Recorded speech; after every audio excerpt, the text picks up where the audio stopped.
August 30-നാണ് Venjaramoodu വലിയ കട്ടയ്ക്കാൽ ഗണപതിപുരം അമ്പാടിയിൽ പ്രസന്ന എന്ന മധ്യവയസ്കയെ ചിറയൻ കീഴിൽ താമസിക്കുന്ന മകൾ സൗമ്യയുടെ വീട്ടിലേക്കുള്ള യാത്രക്കിടയിൽ കാണാതാകുന്നത്. അന്നു രാത്രി 2 മണിയോടുകൂടി റെയിൽവേ ട്രാക്കിനരികിൽ മരണപ്പെട്ട നിലയിൽ പ്രസന്നയെ കണ്ടെത്തി. എന്നാൽ ഈ മരണത്തിൽ ഒരു ട്രെയിൻ തട്ടി മരണപ്പെട്ടതായ യാതൊരു തെളിവുകളും അവരുടെ ശരീരത്തിലില്ലായിരുന്നു എന്നാണ് കുടുംബം പറയുന്നത്. പോലീസിൻ്റെ അന്വേഷണം തൃപ്തികരമല്ലാത്തതിനാൽ ക്രൈംബ്രാഞ്ച് അന്വേഷണം ആവശ്യപ്പെട്ടു. ക്രൈംബ്രാഞ്ചാണ് ഇപ്പോൾ കേസിൻ്റെ അന്വേഷണം നടത്തിക്കൊണ്ടിരിക്കുന്നത്. 6 മാസങ്ങൾക്ക് മുൻപ് പ്രസന്നയുടെ ശരീരം കുഴിമാടത്തിൽ നിന്നെടുത്ത പോസ്റ്റ്മോർട്ടം നടത്തി. റിപ്പോർട്ട് 1 മാസത്തിനുള്ളിൽ തന്നെ ഉദ്യോഗസ്ഥർക്ക് സമർപ്പിച്ചു. പക്ഷേ 6 മാസങ്ങൾക്കിപ്പുറവും ക്രൈംബ്രാഞ്ച് കോടതിയിൽ റിപ്പോർട്ട് സമർപ്പിച്ചില്ല എന്നാണ് കുടുംബത്തിൻ്റെ ആരോപണം.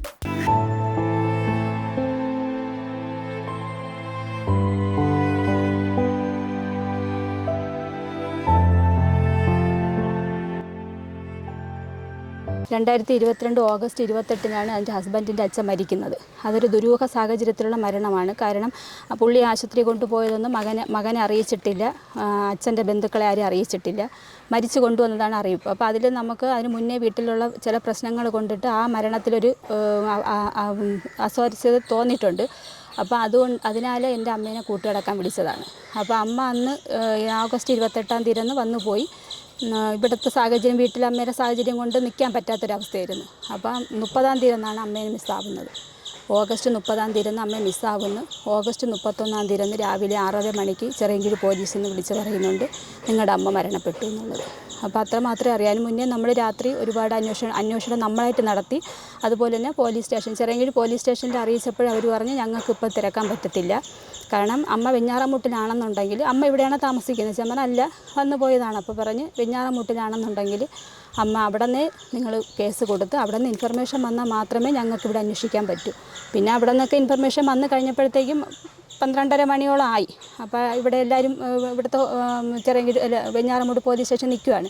പക്ഷേ അതിന് മുന്നേ നമ്മൾ ചിറയൻകീഴ് പോലീസിലൊക്കെ അറിയിച്ചു കഴിഞ്ഞു. എന്നിട്ടും അവർ അതിലൊരു അന്വേഷണം നടത്തില്ല. വന്നാൽ മാത്രമേ ഞങ്ങൾക്ക് അന്വേഷിക്കാൻ പറ്റൂ. പക്ഷേ ഞങ്ങൾ ഞങ്ങളേതായിട്ടുള്ള രീതിയിൽ അന്വേഷിച്ചു. അപ്പോൾ ഈ ബോഡി കിടക്കണമെന്ന് പറഞ്ഞ സ്ഥലത്ത് പോലും അമ്മയുടെ ബോഡി 2 മണിവരെ ഇല്ലായിരുന്നു. അതായത് ഓഗസ്റ്റ് 30-ാം തീയതി രാത്രി 2 മണിവരെ ഈ ബോഡി ഇല്ലായിരുന്നു. പിറ്റേന്ന് ഞങ്ങൾ വന്ന് രാവിലെ 6:30 മണിക്ക് മരിച്ചെന്ന് പറഞ്ഞ് ഇവിടുന്ന് ചെന്നപ്പോഴത്തേക്ക് ഈ പറഞ്ഞ സ്ഥലത്ത് ബോഡി കിടക്കുന്നു. ഓഗസ്റ്റ് 6:48-നാണ് 30-ാം തീയതി 6:48-ന് ഞാൻ അമ്മയെ വിളിക്കുന്നു. ഫോൺ എടുത്തമ്മ സംസാരിച്ച് 7:15-ന് വിളിക്കുമ്പോൾ പിന്നെ ഫോൺ സ്വിച്ച് ഓഫാണ്.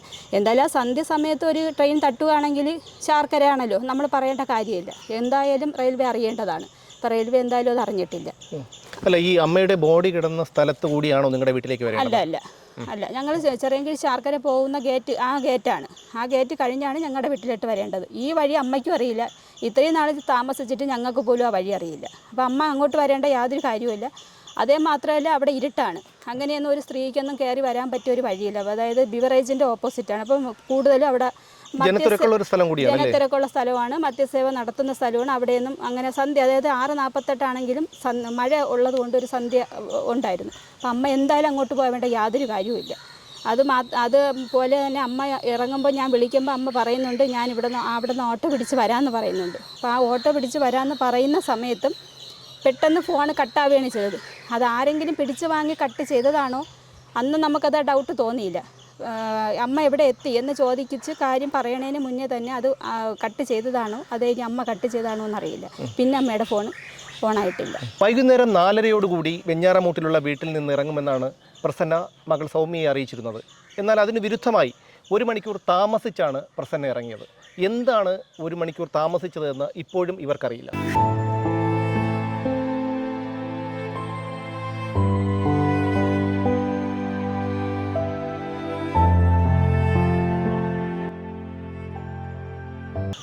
പ്രസന്നയും ഭർത്താവ് വിശ്വംഭരനുമായിരുന്നു ആ വീട്ടിൽ താമസം. പക്ഷേ പ്രസന്നയുടെ മരണത്തിനു ശേഷം വിശ്വംഭരൻ്റെ സ്വഭാവം ആകെ മാറി. എന്തായിരുന്നു അച്ഛൻ പിന്നീട് ഈ മരണത്തിനു ശേഷം? അച്ഛൻ ആദ്യം പോലീസിൻ്റെ അന്വേഷണത്തിലൊന്നും യാതൊരു കുഴപ്പമില്ല, നല്ല രീതിയിൽ തന്നെയാണ് നിന്നത്. പിന്നെ എൻ്റെ സഹോദരൻ ഈ പറഞ്ഞ കണക്ക് ഇവിടെ കുറച്ച് ഇതുണ്ടായിരുന്നു. അപ്പോൾ അതിൻ്റെ കാര്യങ്ങളൊക്കെ പറയുമ്പോൾ അച്ഛൻ എതിർക്കുമായിരുന്നു. അങ്ങനെയൊന്നും ചെയ്യരുത്, പറയരുത് എന്നൊക്കെ പറഞ്ഞു. പുള്ളിക്ക് എന്തായാലും കേസ് ആദ്യം, അതായത് പിന്നെ ക്രൈംബ്രാഞ്ച് അന്വേഷണത്തിലോട്ട് വന്നപ്പോഴത്തേക്ക് സ്വഭാവത്തിൽ ചെറിയ മാറ്റങ്ങളും വ്യത്യാസങ്ങളും ഒക്കെ ഞങ്ങൾ കണ്ടു തുടങ്ങി. നിങ്ങൾ കൂടെ അകന്നു പോയി അച്ഛൻ? അകന്ന് അതിൽ കേസ് അന്വേഷണത്തിലോട്ട് പോകുന്നതിൽ താല്പര്യം കുറവായിട്ട് തോന്നി. പിന്നെ ഞങ്ങൾ രണ്ടുപേരും മാത്രമായി കേസ് അന്വേഷണം. അതുവരെ ഞങ്ങളോടൊപ്പം എല്ലാ കാര്യത്തിലും നിൽക്കുമായിരുന്നു. ഇപ്പോൾ പോലീസ് പിന്നെ ഒരു പേടിയില്ലാണ്ടായി. കാരണം എന്ത് വന്നാലും പോലീസ് ഈ പറഞ്ഞ ചെറിയങ്കരത്തെ സർക്കിൾ ഇൻസ്പെക്ടർ ആണല്ലോ, അത് ആദ്യമേ നമുക്കറിയാം. അപ്പോൾ ആ ഒരു പിടി അവർക്ക് ഉണ്ട്. എന്തായാലും ഇതിൻ്റെ ഇടയിൽ നല്ല ഒരു പാർട്ടി നല്ല ഒരു പിടിബലം ഉണ്ടെന്നുള്ളത് നമുക്കറിയാം. അല്ല, ഈ അച്ഛൻ അമ്മയോട് പക തോന്നാൻ കാരണം എന്താണ്? അച്ഛൻ അമ്മയോട് പക തോന്നാനുള്ള കാരണം എന്താണെന്ന് വെച്ച് കഴിഞ്ഞാൽ കുറച്ച് വർഷങ്ങൾക്ക് മുമ്പ് മാറിയുള്ള താമസവും കാര്യങ്ങളൊക്കെ ഉണ്ടായിരുന്നു ഉണ്ടായിരുന്നു. പക്ഷേ എന്നാലും പുള്ളി ഇപ്പോൾ പ്രായമൊക്കെ ചെന്നതുകൊണ്ട് ഇപ്പോൾ അമ്മയായിട്ട് വീട്ടിൽ ജീവിക്കുകയാണ്. നമുക്ക് സ്വാഭാവികമായിട്ട് അങ്ങനെ ഒരു സംശയവും തോന്നിയില്ല. പ്രായം ചെന്നതല്ലേ, നല്ല രീതിയിലൊക്കെ ജീവിക്കുമായിരുന്നു. പക്ഷേ ഉള്ളിലെന്തോ അസ്വാഭാവികത ഉണ്ടായിരുന്നു. അത് എൻ്റെ സഹോദരന് മാത്രമേ അറിയുള്ളൂ കൂടുതൽ കാര്യങ്ങൾ. കാരണം എന്ന് വെച്ചാൽ അദ്ദേഹത്തിൻ്റെ അതായത് സഹോദരൻ്റോട് വൈരാഗ്യമുള്ള ആൾക്കാർ ഇദ്ദേഹമായിട്ട് ചേർന്ന് മദ്യസേവയൊക്കെ നടത്തുകയും അതിനെ ചൊല്ലിയിട്ട് വീട്ടിൽ വന്ന് എൻ്റെ അമ്മ 1 വർഷത്തിനുള്ളിൽ മരണപ്പെടുമെന്നും പിന്നെ നിങ്ങൾ ഭൂമിക്ക് ഭാരമാണെന്നും എൻ്റെ അമ്മയുടെ മുഖത്ത് നോക്കി എൻ്റെ അച്ഛൻ ഇരിക്കവേ ഈ പറഞ്ഞ ശത്രുതയുള്ള ഒരാൾ സാന്നിധ്യത്തിൽ പറയുകയുണ്ടായി. അമ്മ നിങ്ങളോട് പറഞ്ഞിട്ടുണ്ടോ? അമ്മ എന്നോട് പറഞ്ഞില്ല, എൻ്റെ സഹോദരനോട് പറഞ്ഞിട്ടുള്ളൂ. ഈ വക കാര്യങ്ങളൊന്നും എനിക്കറിയില്ലായിരുന്നു. അതിന് അച്ഛൻ മറുപടി ഒന്നും പറഞ്ഞില്ല. സ്വാഭാവികമായിട്ട് ഒരു ഭാര്യ പറയുമ്പം ഭർത്താവ് പ്രതികരിക്കണമല്ലോ. അപ്പോൾ അതൊന്നും ഉണ്ടായില്ല. ആ 1 വർഷം എത്തിയില്ല എൻ്റെ അമ്മ മരണപ്പെട്ടിട്ട്. അപ്പോൾ അതിലൊക്കെ ഞങ്ങൾക്ക് ചെറിയ സംശയങ്ങളുണ്ട്. പിന്നീടാണ് വെഞ്ഞാറമൂട്ടിൽ എൻ്റെ അമ്മയ്ക്കും സഹോദരനും എത്രത്തോളം ശത്രുത ഉണ്ട് എന്നുള്ളത് അത് വ്യക്തിപരമായിട്ട് എനിക്ക് പറയാൻ അറിയില്ല. പക്ഷേ ഇപ്പോഴും ഞങ്ങൾ ചെറിയങ്കിഴ് അവിടെയാണ് മരണപ്പെട്ടത്. അപ്പം ഞങ്ങൾക്ക് അവിടെയേ പറയാൻ പറ്റും. അവിടെ ഇതിനേക്കാളും വലിയ പ്രശ്നങ്ങൾ നടന്നുകൊണ്ടിരിക്കുന്നതുകൊണ്ട് കേസും കാര്യങ്ങളൊക്കെ ഉള്ളതുകൊണ്ട് ഞങ്ങൾക്ക് പെട്ടെന്ന് അവരുടെ പേര് പറയാൻ. പക്ഷേ അവരുടെ ഒരു സാന്നിധ്യം ഇല്ലാതെ കൊലപാതകം എന്തായാലും ചെറിയങ്കിഴ് നടക്കത്തില്ല.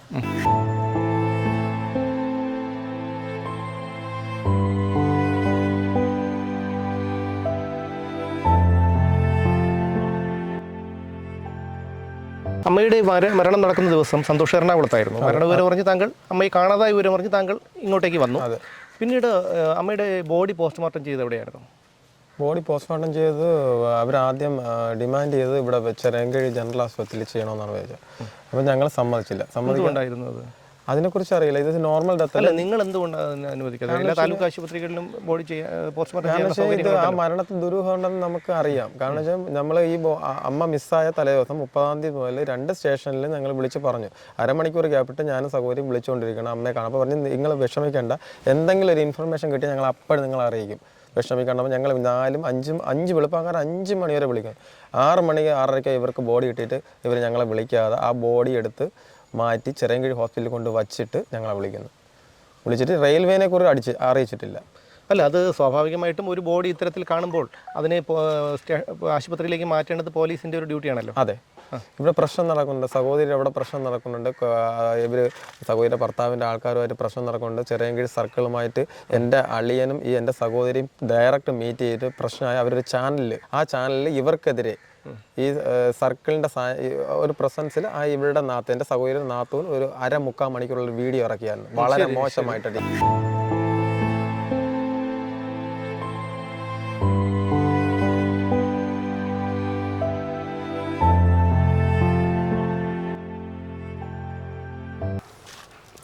പോസ്റ്റ്മോർട്ടം റിപ്പോർട്ട് നൽകുന്ന സൂചനകളനുസരിച്ച് പ്രസന്ന മരണപ്പെടുന്നത് പാതിരാത്രി 1 മണിക്കാണ്.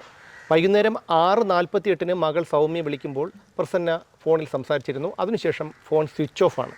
അങ്ങനെയാണെങ്കിൽ ഇത്രയും മണിക്കൂറുകളുടെ ഗ്യാപ്പ് എങ്ങനെ വന്നു എന്നുള്ളത് ഒരു സംശയം തന്നെയാണ്. ഈ ബോഡി ലേറ്റാക്കിയപ്പോൾ നമ്മൾ ചെറിയ മെഡിക്കൽ കോളേജിന് വിശ്വാസമില്ലാതെ, അതുകൊണ്ട് നമ്മൾ ബോഡി രണ്ടാമതൊരു റീപോസ്റ്റ്മോർട്ടത്തിന് വേണ്ടി നമ്മൾ ഗോകുലം മെഡിക്കൽ കോളേജ് വെച്ചിരുന്നു. അതെ, മെഡിക്കൽ കോളേജിലെ റിസൾട്ടും ഞങ്ങൾക്ക് സ്വീകാര്യമല്ല. എന്തായിരുന്നു മരണകാരണമായി? Head injury, chest injury. അങ്ങനെ ആകുമ്പോഴത്തേക്ക് റെയിൽവേ ട്രാക്കിൽ കിടന്നത് കൊണ്ട് അത് മേ ബി ട്രെയിൻ തട്ടിയതാകാം എന്നാണ് അവർ പറഞ്ഞത്. റിപ്പോർട്ട് കറക്റ്റ് പറയുന്നുണ്ട്, മേ ബി ട്രെയിൻ തട്ടിയതാകാം എന്ന ഉറപ്പില്ല അവർക്ക്. അതിനുശേഷം അമ്മയുടെ ശരീരം വീണ്ടും അടക്കം ചെയ്തതിനു ശേഷം വീണ്ടും ഒന്നുകൂടെ അന്ന് അതേപോലെ ടൈം ഞങ്ങൾ ചോദിച്ചത് ഏത് സമയത്താണ്. അമ്മ 6:45 സഹോദരി അവിടെ ഇറങ്ങിയിട്ട് സഹോദരിയെ വിളിച്ചു. അതിനുശേഷം ഈ ഫോൺ ഓഫാണ്. അത് അപ്പം ഓഫാണെന്ന് വെച്ച് കഴിഞ്ഞാൽ ആ സമയത്താവണം മരണം നടന്നതെങ്കിൽ ആ ടൈം വരണ്ടേ. അപ്പോൾ ഇവർ പറയുന്നത് ബോഡി കൊണ്ട് ഫ്രീസറിൽ കയറ്റിയിട്ട് 18 മണിക്കൂർ ബാക്ക് എന്ന് വെച്ചാൽ ഫ്രീസറിൽ കയറ്റിയത് ചിറയൻകീഴ് അന്ന് തർക്കം നടക്കുന്നതുകൊണ്ട് ജനറൽ ഹോസ്പിറ്റൽ ബോഡി കയറ്റിയിട്ടില്ല, ഫ്രീസറിൽ കയറ്റിയിട്ടില്ല, ടേബിളിൽ തന്നെ വെച്ചിരുന്നത്. സ്മെല്ലടിച്ചു തുടങ്ങി. ആ ബോഡി 5:45 6:45 അന്ന് മെഡിക്കൽ കോളേജിൽ കയറ്റുന്നത്. അവിടെ നിന്ന് 18 മണിക്കൂർ കുറച്ച് കഴിഞ്ഞാൽ തന്നെയും പാതിരാത്രി ആവുന്നുണ്ട്. പോസ്റ്റ്മോർട്ടം റിപ്പോർട്ട് പറയുന്നത് ഇപ്പോൾ എടുത്ത് നോക്കാം, 18 മണിക്കൂർ എപ്പോഴും ഫ്രീസറിൽ കയറ്റി വെച്ചോ അതിന് 18 മണിക്കൂർ ബാക്കിലായിരിക്കാം ഈ മരണം നടന്നത്. സംഭവിച്ചെന്ന് നോക്കുമ്പോഴത്തേക്ക് രാത്രി ഒരു 12-1 മണി. അതിനുശേഷം അപ്പോൾ ഇത്രയും അമ്മ എവിടെ പോയി?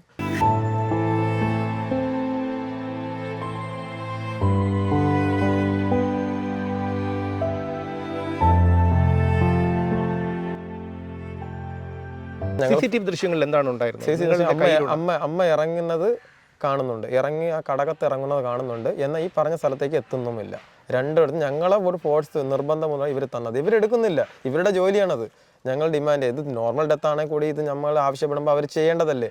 അവർ ചിരിച്ചുകൊണ്ടിരിക്കുക. നമ്മൾ അത് ലാസ്റ്റ് ഞങ്ങൾ ഇതിനിടയ്ക്കുള്ള ഒരു 7-10 CCTV ദൃശ്യങ്ങൾ പ്ലാൻ വരച്ചിട്ട് ഇന്ന സ്ഥലം വേണം എന്ന് ചോദിച്ചിട്ട് അവരോട് തരാൻ പറ്റില്ല, കൊണ്ട് കേസ് കൊടുക്കുക. ആരാണ് പറഞ്ഞത്? ഈ പോലീസ് ചിറയൻകീഴ് പോലീസ്. ശരി, ഓക്കെ. അതിനുശേഷം എങ്ങനെ ഇപ്പോൾ അന്വേഷണം ക്രൈംബ്രാഞ്ചിനാണ്? അതുകൊണ്ട് ഞങ്ങൾ അത് വേറൊരു അഡ്വക്കേറ്റിനെ വെച്ചിട്ട് ഞങ്ങൾ ക്രൈംബ്രാഞ്ചിന് അന്വേഷണം ഇടാനായിട്ട് പോയി, ഹൈക്കോടതി വഴി പോയി. പക്ഷേ ആ അഡ്വക്കേറ്റിന് നമുക്ക് അത്ര വിശ്വാസമില്ല. ഞങ്ങൾ ചേഞ്ച് ചെയ്തിട്ട് അത് BA ആളൂരിൽ വെച്ചിട്ട് സാറിനെ വെച്ചിട്ടാണ് പോയത്. വളരെ നന്നായിട്ട് അത് ചെയ്തിട്ടുണ്ട്, ഹാൻഡിൽ ചെയ്തിട്ടുണ്ട് നന്നായിട്ട്.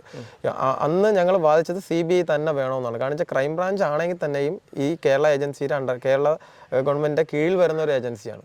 അതുകൊണ്ട് അതിലും നമുക്ക് വിശ്വാസമില്ലായിരുന്നു. ഞങ്ങൾ മാക്സിമം ആവശ്യപ്പെട്ടു CBI. അപ്പോൾ അന്ന് കോർട്ടിലെ ജഡ്ജ് ആളൂർ സാറിനോട് വാക്ക് കൊടുത്തിട്ടുണ്ടായിരുന്നു, നമ്മളൊരു ഏജൻസിയല്ലേ, നമ്മൾ വാല്യൂബിൾ ആയ ഏജൻസിയിൽ അതും കൂടെ ഒന്ന് അന്വേഷിച്ച് അതിൽ തൃപ്തികരം അല്ല എന്നുണ്ടെങ്കിൽ നമുക്ക് CBIയിലേക്ക് പോകാം. അങ്ങനെയാണ് ക്രൈംബ്രാഞ്ച് ഇട്ടത്. അന്ന് എനിക്ക് സാറ്റിസ്ഫൈഡ് അല്ലായിരുന്നു.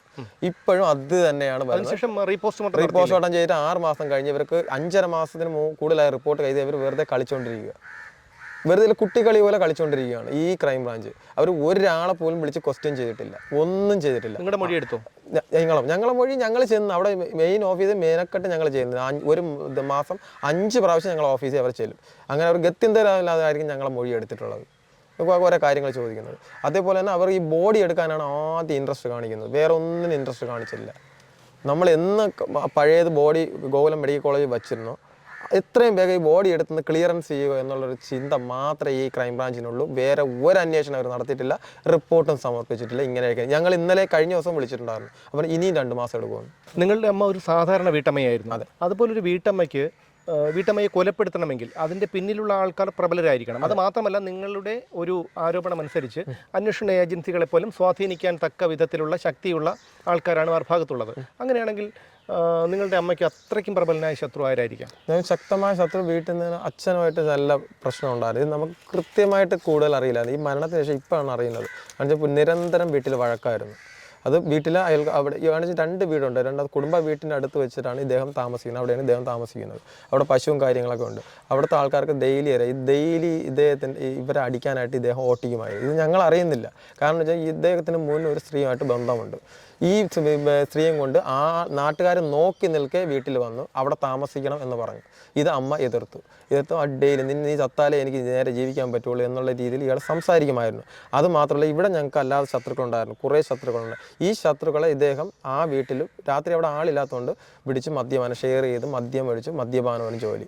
ഇതിൽ ഒരു വ്യക്തി എൻ്റെ പ്രസൻസിൽ, എൻ്റെ അമ്മയുടെ പ്രസൻസിൽ ഇദ്ദേഹം മദ്യം കൊടുത്ത് ഇവിടെ വന്നിട്ട് പറയുന്നത് ഈ സ്ത്രീ 1 വർഷത്തിനുള്ളിൽ മരിക്കുമെന്ന്. ഞാനിരിക്കുന്നു, എൻ്റെ അമ്മ ഇരിക്കുന്നു, ഈ അമ്മയെന്ന് പറഞ്ഞാൽ എൻ്റെ അച്ഛൻ എന്ന് പറഞ്ഞാൽ ഈ അമ്മയുടെ ഹസ്ബൻഡ് ഇരിക്കുന്നു. എന്നിട്ട് ഇദ്ദേഹം ചലിച്ചിട്ടില്ല. ഞാൻ അപ്പം തന്നെ ഇവനെ ചവിട്ടി താഴെ ഇട്ടു.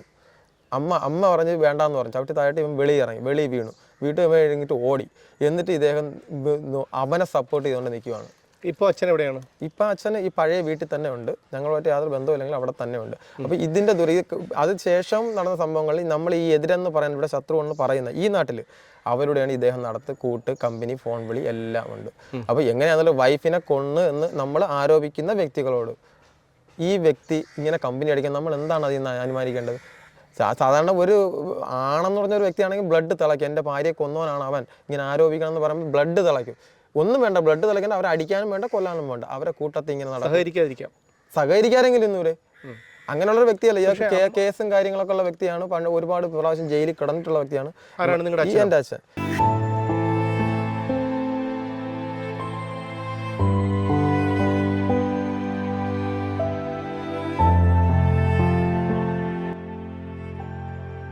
അമ്മയെ കൊലപ്പെടുത്താൻ തക്ക വിധത്തിലുള്ള ബന്ധങ്ങളുള്ള ഒരു വ്യക്തിയാണ് താങ്കളുടെ അച്ഛനാണോ എന്നറിയാനാണ് ചോദിച്ചത്. അല്ല, അങ്ങനെ ഒരിക്കലും പോകില്ല. കാരണം വെച്ചാൽ റൂട്ട് ഇവിടെ ക്ലിയർ ആണ്. കാരണം വെച്ചാൽ ഇവിടെ നമുക്ക് അമ്മയുടെ ശത്രുക്കൾ വ്യക്തം, എനിക്കും ശത്രുക്കളും കൃത്യമായിട്ടുണ്ട്. എനിക്ക് വേണ്ടി അമ്മ അവരോട് ഫൈറ്റ് ചെയ്തു. ആ ഒരു ദേശം അവരിൽ കൃത്യമായി. അച്ഛൻ ബോംബെറിഞ്ഞ കേസിൽ കൂടാതെ വേറെ ഏതെല്ലാം കേസുകൾ പ്രതിയായിരുന്നു? 1-2 കേസിൽ, അടിപിടി കേസുകളൊക്കെ കേട്ടിട്ടുണ്ട്. അത് ഇപ്പോഴല്ല, വർഷങ്ങൾക്ക് മുമ്പ്, ഏകദേശം ഒരു 10-20 വർഷങ്ങൾക്ക് മുമ്പുള്ള കേസാണ് ഈ പറയുന്നത്. പക്ഷെ അതെന്ന് ഞങ്ങൾ ഒരിക്കലും വിശ്വസിക്കില്ല. അത് സംബന്ധമായ അമ്മയ്ക്കൊന്നും അങ്ങനെയൊന്നും അല്ല. കൊലപാതകം നടന്നത് ഈ സഹോദരിയുടെ ഈ പറഞ്ഞ ആൾക്കാരുമായിട്ട് ഇവർക്കുള്ള കണക്ഷൻ ഉണ്ട്. കാരണം വെച്ച് കഴിഞ്ഞാൽ ഈ പറഞ്ഞ വ്യക്തി, അമ്മ 1 വർഷത്തിനുള്ളിൽ മരിക്കും എന്ന് പറഞ്ഞ വ്യക്തി, എൻ്റെ വീട്ടിൽ ഇരുന്ന് പറഞ്ഞ വ്യക്തി, അതേസമയം ഈ സർക്കിളിൻ്റെ വീട്ടിലും ആ പരിസരത്തും ഉണ്ടായിരുന്നു ചിറയൻകീഴ്. അവൻ 3-ന്റെ അന്നാണ് ഈ ബോഡി ഇവിടെ പോസ്റ്റ്മോർട്ടം ചെയ്തതിന് ശേഷമാണ് ഇവിടെ വന്നത്. അവൻ ഈ ചിറയൻകീഴ് ഉണ്ടായിരുന്നു. ഞങ്ങൾ അന്വേഷിച്ചപ്പോൾ അവൻ അവിടെ ഒരു ക്ഷേത്രത്തിൽ കഴകത്തിന് പോയെന്നാണ് പറയുന്നത്. പക്ഷേ ആ ക്ഷേത്രം കള്ള ക്ഷേത്രമാണ്. എന്നുവെച്ചാൽ അങ്ങനെ ഒരു പേരുള്ള ക്ഷേത്രം അവിടെ ഇല്ല. രണ്ടാമത് പറഞ്ഞ് ഞാൻ ശാർക്കര ക്ഷേത്രത്തിൽ ഈ ടൈമിൽ അവൻ കഴകമായിട്ട് വർക്ക് ചെയ്തിട്ടില്ല.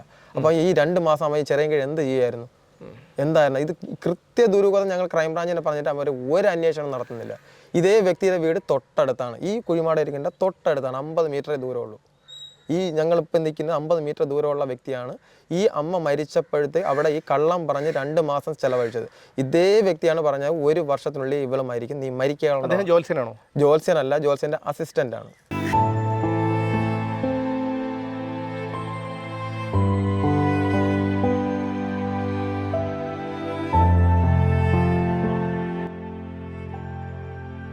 അഞ്ചര മണിക്ക് വെഞ്ഞാറമൂട്ടിലുള്ള വീട്ടിൽ നിന്നിറങ്ങിയ പ്രസന്ന 6:30 മണിയോടുകൂടി ചിറയൻകീഴിലെത്തി എന്നാണ് അനുമാനിക്കുന്നത്.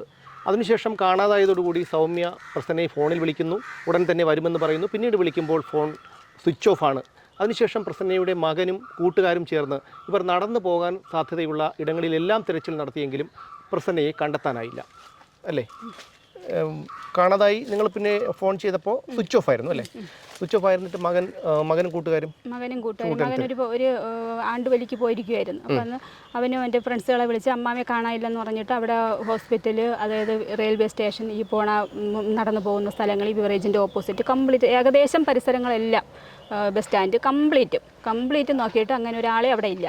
അപ്പോൾ ആളവിടെ ഇല്ല. ഈ ട്രെയിൻ തട്ടിയാണെങ്കിൽ അവിടെ കാണണ്ടേ അവിടെ. അപ്പം നമുക്ക് അപ്പോഴേ സംശയമുണ്ട്. അപ്പോഴും നമ്മൾ ഈ ഇങ്ങനെ ആവുമെന്ന് വിചാരിക്കുന്നില്ല, എപ്പോഴെങ്കിലും അമ്മ ഇനി വഴിമാറിപ്പോയോ എന്നുള്ളത്. അപ്പം അങ്ങനെ വഴിമാറി പോകാൻ വേണ്ടിയിട്ടുള്ള അമ്മയ്ക്ക് നമ്മളെക്കാളും ഒക്കെ നല്ല സ്മാർട്ടാണ്. അപ്പം അങ്ങനെയുള്ള ഒരു വ്യക്തിയും അല്ല. എങ്ങനെ ചിന്തിച്ചിട്ടും അത് നമുക്ക് ഉൾക്കൊള്ളാൻ പറ്റൂല.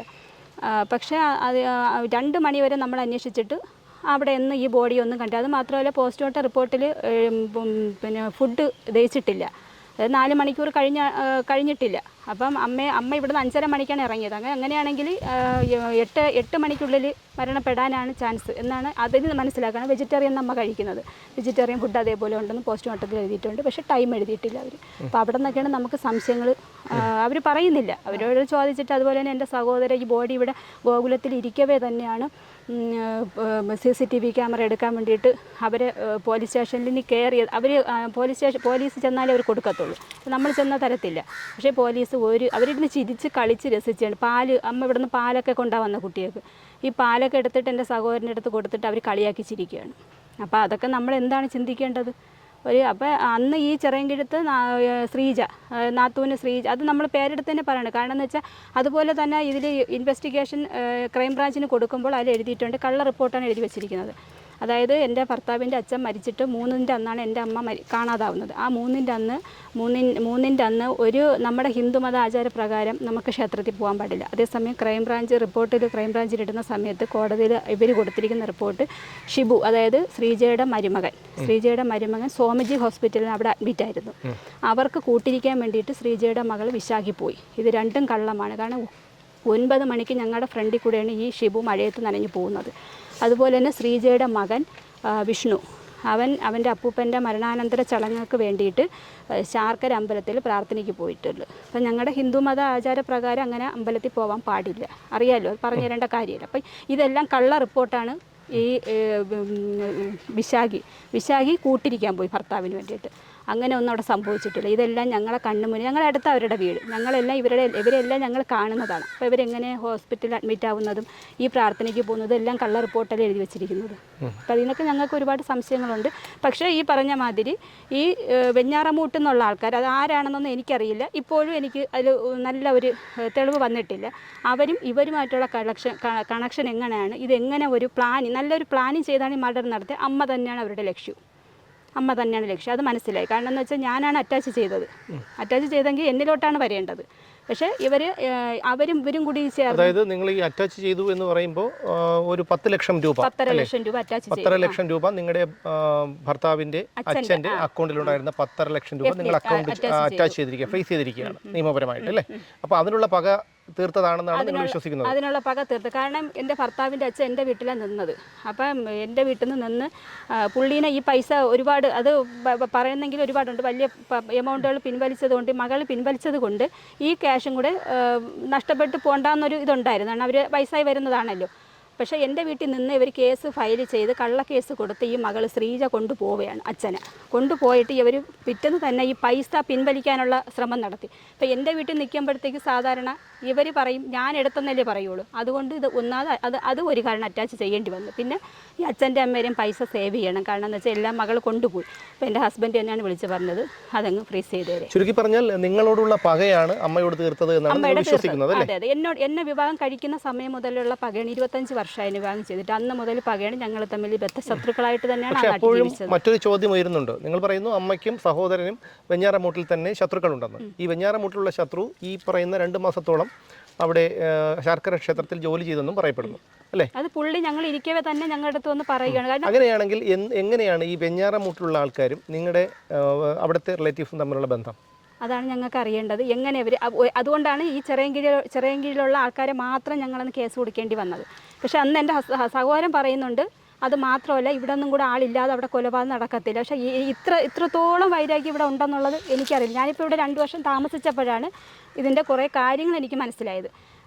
അപ്പോൾ ഇവർ തങ്ങളുള്ള ഈ ഒരു ലിങ്ക് എങ്ങനെയാണെന്നുള്ളതാണ് കണ്ടുപിടിക്കേണ്ടത്. ഈ അവിടെ ഉണ്ടായിരുന്നു, പറഞ്ഞു ഇവർ അന്വേഷണത്തിന് ചെന്നപ്പോഴത്തേക്ക് അവിടെ ഉണ്ടായിരുന്നു എന്ന് ആ പുള്ളി തന്നെ ഞാനും എൻ്റെ സഹോദരനും ഇരിക്കവേ പറഞ്ഞതാണ്. അപ്പോൾ ഞങ്ങൾക്കത് അത് കള്ളമല്ല എന്നുള്ളതറിയാം. അപ്പോഴാണ് നമ്മൾ അറിയുന്നത് ഇവരുമായിട്ട് ലിങ്ക് ഉണ്ടായിരുന്നു. നിങ്ങൾ പരാതികളുമായി പോയതിന് ശേഷം നിങ്ങൾക്ക് ഭീഷണിയോ അങ്ങനെ എന്തെങ്കിലും? ഇല്ല. ഇപ്പോഴാണ് ഈ വയനാട് ക്രൈം ബ്രാഞ്ചിൽ നിന്നും പറഞ്ഞുകൊണ്ട് ഞങ്ങളെ നിരന്തരം വിളിക്കുകയാണ്. എന്നെ എൻ്റെ സഹോദരനെ മാറി വിളിക്കും. ഞാൻ അവസാനം ബ്ലോക്ക് ചെയ്ത് വെച്ചിരിക്കുക.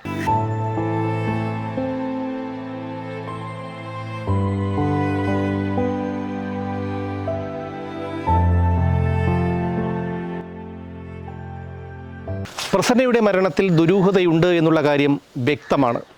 കാരണം 5:30 വീട്ടിൽ നിന്നിറങ്ങിയ പ്രസന്ന 6:30 ചിറയൻകീഴെത്തുന്നു.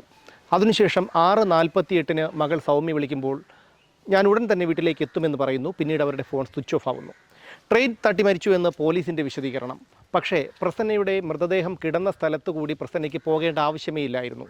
മുൻപ് പലതവണ മകളുടെ വീട്ടിൽ പോയി പരിചയമുള്ള അവർ എങ്ങനെ അപരിചിതമായ സ്ഥലത്തെത്തി? ഇനി ട്രെയിൻ തട്ടി മരിച്ചിട്ടുണ്ടെങ്കിൽ തന്നെ അവരുടെ ശരീരഭാഗങ്ങൾ ചിതറിപ്പോകേണ്ടതാണ്. എന്നാൽ തലയിലും നെഞ്ചിലുമേറ്റ മുറിവ് കാരണമാണ് മരണം നടന്നതെന്നാണ് പോസ്റ്റ്മോർട്ടം റിപ്പോർട്ട് വ്യക്തമാക്കുന്നത്. മറ്റൊരു കാര്യം കൂടിയുണ്ട്. ജനസഞ്ചാരമുള്ള സ്ഥലത്തുകൂടി ലെവൽ ക്രോസ് കടന്ന് മകളുടെ വീട്ടിലേക്ക് പോകേണ്ട പ്രസന്ന എങ്ങനെയാണ് തനിക്ക് പോകേണ്ടതല്ലാത്ത ഒരു സ്ഥലത്തെത്തിയത്? അങ്ങനെ പ്രസന്ന പോയിട്ടുണ്ടെങ്കിൽ തന്നെ ആരെങ്കിലുമൊക്കെ അത് കാണേണ്ടതല്ലേ? പ്രസന്നയുടെ മരണശേഷം ഭർത്താവ് വിശ്വംഭരൻ എന്തിനാണ് മക്കളിൽ നിന്ന് അകന്നത്? തൻ്റെ ഭാര്യയോടുള്ള അടങ്ങാത്ത പക വർഷങ്ങളായി അദ്ദേഹം മനസ്സിൽ സൂക്ഷിക്കുകയായിരുന്നു. വെഞ്ഞാറമൂടുള്ള അയൽവാസികളും ചിറയൻകീഴുള്ള സൗമ്യയുടെ ഭർത്തൃബന്ധുക്കളുമാണ് ഈ മരണത്തിന് പിന്നിലെന്നാണ് ഈ കുടുംബത്തിൻ്റെ ആരോപണം. അങ്ങനെയാണെങ്കിൽ എന്തിനാണ് ആ സാധു സ്ത്രീയെ കൊലപ്പെടുത്തിയത്? ഇതിൻ്റെ എല്ലാം ഉത്തരം കിട്ടേണ്ടതുണ്ട്. അതിനായി അന്വേഷണം നടക്കട്ടെ. ഉത്തരങ്ങൾ എന്നായാലും പുറത്തു വരും. ഓരോ ജീവിതവും ഓരോ കഥകളാണ്, വേറിട്ട കഥകളുടെ ഒരു കൂട്ടായ്മ. വേണമെങ്കിൽ നമുക്കതിനെ ഒരു നോവലെന്ന് പേരിടാം. അതുപോലൊരു നോവലല്ലേ നിങ്ങളുടെ ജീവിതവും? എന്താ, ശരിയല്ലേ? നിങ്ങളുടെ അനുഭവങ്ങൾ, കഥകൾ എന്തുമായിക്കൊള്ളട്ടെ, അത് കേൾക്കാൻ DNA ന്യൂസിലൂടെ ഞാൻ എത്തുന്നു. കഥ പോലൊരു ജീവിതം, അതിനായി ഞാൻ നിങ്ങൾക്ക് വേണ്ടി കാത്തിരിക്കുന്നു. നമുക്ക് ഒന്നിച്ച് കാണാം, കുറേ കാര്യങ്ങൾ സംസാരിക്കാം, വേദനകൾ പങ്കിടാം. നിങ്ങളുടെ വിഷയങ്ങൾ, അനുഭവങ്ങൾ അത് ഞങ്ങളെ അറിയിക്കേണ്ട വിലാസം താഴെ കൊടുക്കുന്നു.